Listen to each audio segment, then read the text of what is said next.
يا عيسى ابن مريم اذكر نعمتي عليك وعلى والدتك إذ أيدتك بروح القدس تكلم الناس في المهد وكهلا وإذ علمتك الكتاب والحكمة والتوراة والإنجيل وإذ تخلق من الطين كهيئة الطير بإذني فتنفخ فيها فتكون طيرا بإذني وتبرئ الأكمه والأبرص بإذني وإذ تخرج الموتى بإذني وإذ كففت بني إسرائيل عنك إذ جئتهم بالبينات فقال الذين كفروا منهم إن هذا إلا سحر مبين۔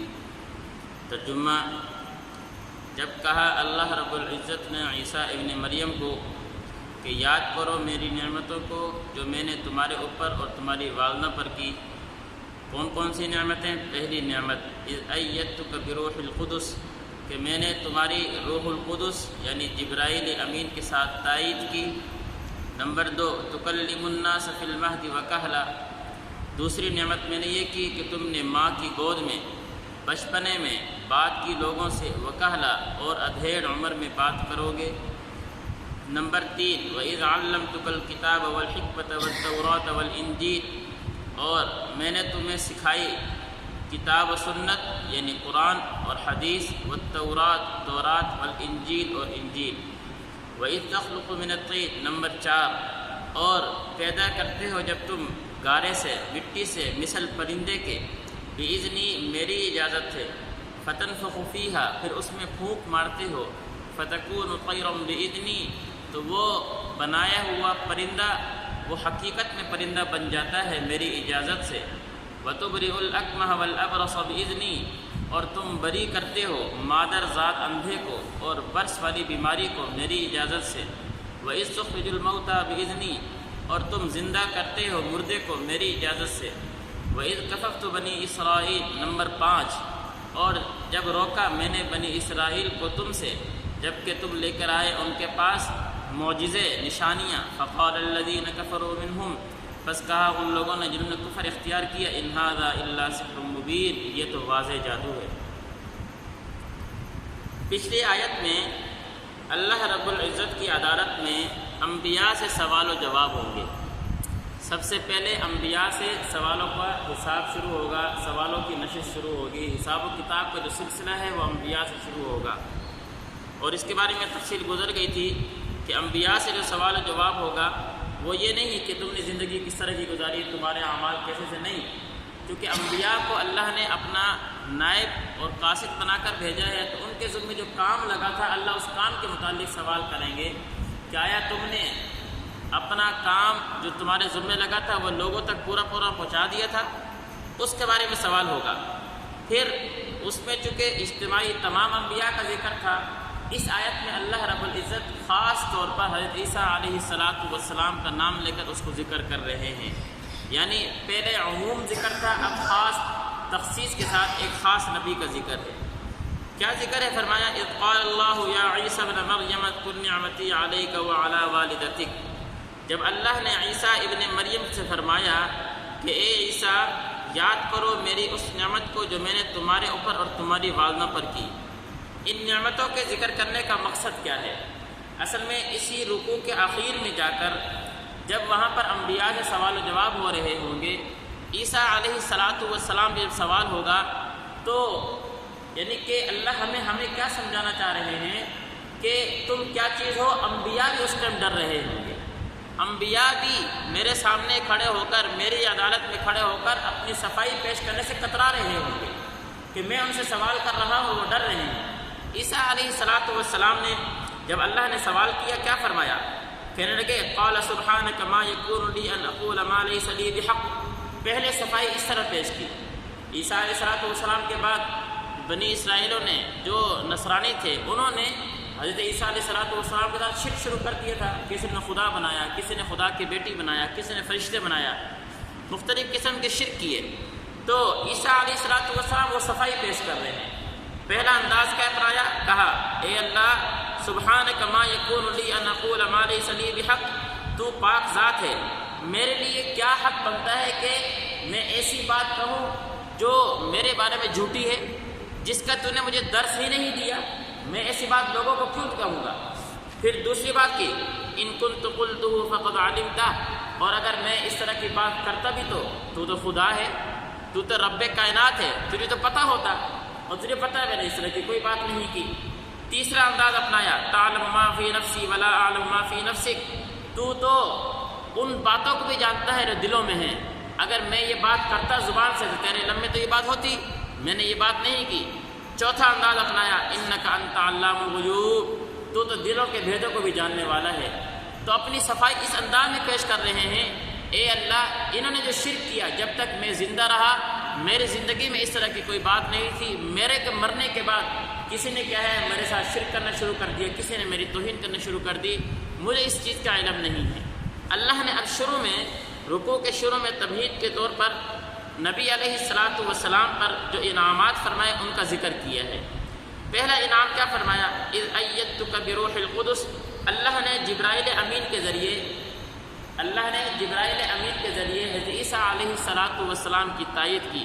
یہ سارے تفسیر گزر چکی ہے۔ حضرت مریم علیہ الصلاۃ والسلام کے شوہر تو تھے نہیں، بغیر باپ کے اللہ نے عیسیٰ علیہ الصلاۃ والسلام کو پیدا کیا تھا، جبرائیل امین کو اللہ نے بھیجا تھا اور انہوں نے روح پھونکی تھی، حمل ٹھہر گیا، اللہ نے عیسیٰ علیہ الصلاۃ والسلام کو پیدا فرمایا۔ تو پہلا انعام کیا فرمایا کہ تیری والدہ پر کہ تیری ہم نے تائید کی جبرائیل امین کے ذریعے۔ نمبر 2 دوسرا انعام تکلم الناس فی المہد وکہلا، کہ اللہ فرماتے ہیں کہ اے پیغمبر، اے عیسیٰ، ہم نے تجھے زمانے بچپنے میں ماں کی گود میں بات کرنے کی ہم نے تجھے صلاحیت دی۔ اور یہ بھی کیا ہے معجزہ تھا کہ اللہ رب العزت نے جس ٹائم مریم علیہ الصلاۃ والسلام پر لوگوں نے الزام لگایا، نہیں دیکھو بغیر باپ کے بچہ کہاں سے آ گیا ہے، یہ جب مختلف قسم کی باتیں کرنا شروع کی، اللہ نے گود میں ہی عیسیٰ علیہ الصلاۃ والسلام کو زبان دی، اور انہوں نے کیا کہا کہ انی عبد اللہ، میں اللہ کا بیٹا ہوں۔ میں کیا ہے کسی کا نام ہے اللہ معاف فرمائے، کسی کا نام ہے حرام کا نہیں، اللہ نے کیا ہے مجھے پیدا فرمایا ہے، میں اللہ کا بنایا ہوا پیغمبر ہوں۔ تو جواب دیا تھا، صفائی پیش کی تھی۔ اور دوسری چیز کہی کہ تو بات کرے گا زمانہ کہولت میں۔ مفسرین کہتے ہیں زمانہ کہولت کہتے ہیں ادھیر عمر میں بات کرنا ہر آدمی کی صلاحیت ہے، آپ بھی بات کر سکتے ہیں، میں بھی بات کر سکتا ہوں۔ جب بڑھاپے والی عمر آ جاتی ہے، عیسیٰ علیہ الصلاۃ والسلام کے لیے خاص معجزہ کیوں ذکر کیا کہ ادھیر عمر میں آپ بات کریں گے؟ مفسرین کہتے ہیں یہ عیسیٰ علیہ الصلاۃ والسلام کے حیات ہونے کی دلیل ہے کہ اللہ رب العزت نے عیسیٰ علیہ الصلاۃ والسلام کو زندہ رکھا ہوا ہے، اور وہ اس روئے زمین پر اتریں گے اور آ کر لوگوں سے ادھیر عمر میں بات کریں گے۔ تو یہ عیسیٰ علیہ الصلاۃ و حیات عیسیٰ پر یہ واضح دلیل ہے کہ اللہ نے آپ کو موت نہیں دی، آپ کو کوئی سولی پہ نہیں چڑھایا گیا، بلکہ اللہ نے آپ کو اپنے پاس زندہ بلا لیا ہے، زندہ اللہ کے پاس موجود ہیں۔ اللہ دوبارہ قرب قیامت میں آپ کو روئے زمین پر بھیجیں گے اور ادھیر عمر میں آپ لوگوں سے بات کریں گے۔ تو یہ حیات عیسیٰ پر دلیل ہے، یہ بھی معجزہ ہے۔ اور نمبر 3 وَإِذْ عَلَّمْتُكَ الْكِتَابَ وَالْحِكْمَةَ وَالتَّوْرَاةَ وَالْإِنْجِيلَ، اور ہم نے تجھے سکھائی قرآن، حدیث، تورات، انجیل۔ یہاں بھی مفسرین یہ کہتے ہیں کہ تورات انجیل تو آپ کے زمانے میں موجود تھی، قرآن و حدیث تو آپ کے زمانے میں اترا ہی نہیں۔ عیسیٰ علیہ الصلاۃ والسلام تو پہلے چلے گئے، آپ علیہ الصلاۃ والسلام تو بعد میں آئے ہیں، قرآن و حدیث تو آپ پر نازل ہوا ہے، عیسیٰ علیہ الصلاۃ والسلام پر نازل نہیں ہوا۔ جبکہ اللہ فرما رہے ہیں کہ ہم نے تجھے قرآن و حدیث بھی سکھایا ہے۔ اس سے یہ پتہ چلتا ہے کہ آپ دوبارہ روئے زمین پر اتریں گے اور اللہ رب العزت پھر آپ کو اس ٹائم قرآن و حدیث سکھائیں گے۔ پتہ یہ چلا کہ عیسیٰ علیہ الصلاۃ والسلام زندہ ہیں۔ یہ بھی کیا ہے عیسیٰ علیہ الصلاۃ والسلام کے زندہ ہونے کی دلیل ہے۔ یہ دلیلیں یاد رکھا کریں، ہمارے ذہنوں میں لوگ اشکالات ڈالتے ہیں کہ عیسیٰ علیہ الصلاۃ والسلام کو سولی پہ چڑھا دیا گیا ہے، آپ تو نعوذ باللہ کیا ہے مر گئے ہیں، آپ کو تو قتل کر دیا گیا ہے۔ اشکالات ڈال کر ہمارے ایمان کو خراب کرتے ہیں۔ تو عیسیٰ علیہ الصلاۃ والسلام ادھیر عمر میں بات کریں گے، یہ دلیل ہے کہ آپ زندہ ہیں اور دوبارہ قرب قیامت میں نازل ہوں گے۔ اور اللہ نے آپ کو قرآن و حدیث سکھایا ہے، آپ کے زمانے میں تو قرآن و حدیث نہیں تھا، بلکہ قرب و قیامت میں اللہ دوبارہ نازل کریں گے، پھر آپ قرآن و حدیث سیکھیں گے۔ یہ بھی حیات عیسیٰ کی دلیل ہے۔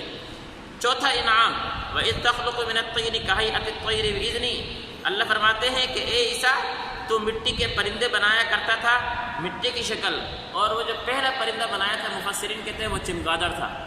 آپ نے چمگادڑ کی شکل کا ایک پرندہ بنایا مٹی سے، وہ مٹی تھی، کچھ بھی نہیں تھا۔ فَتَنفُخُ فِيهَا، عیسیٰ علیہ السلام نے پھونک ماری، فَتَكُونُ طَيْرًا بِإِذْنِي، وہ پرندہ بن گیا اور اڑنا شروع ہو گیا۔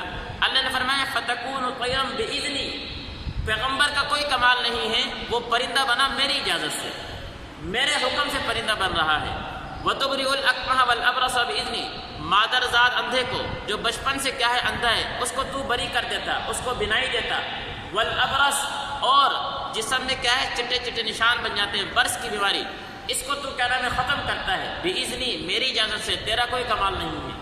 وَإِسْتُخْرِجُ الْمَوْتَى بِإِذْنِي، مردے کو تو زندہ کر دیتا ہے میری اجازت سے۔ ہر جگہ اللہ نے فرمایا کہ انبیاء کے ہاتھوں سے جتنے صادر ہونے والے معجزے ہیں، انبیاء کا کوئی کمال نہیں، یہ اللہ کا فعل ہے، یہ اللہ کرنے والے ہیں، نبی کچھ نہیں کر سکتا۔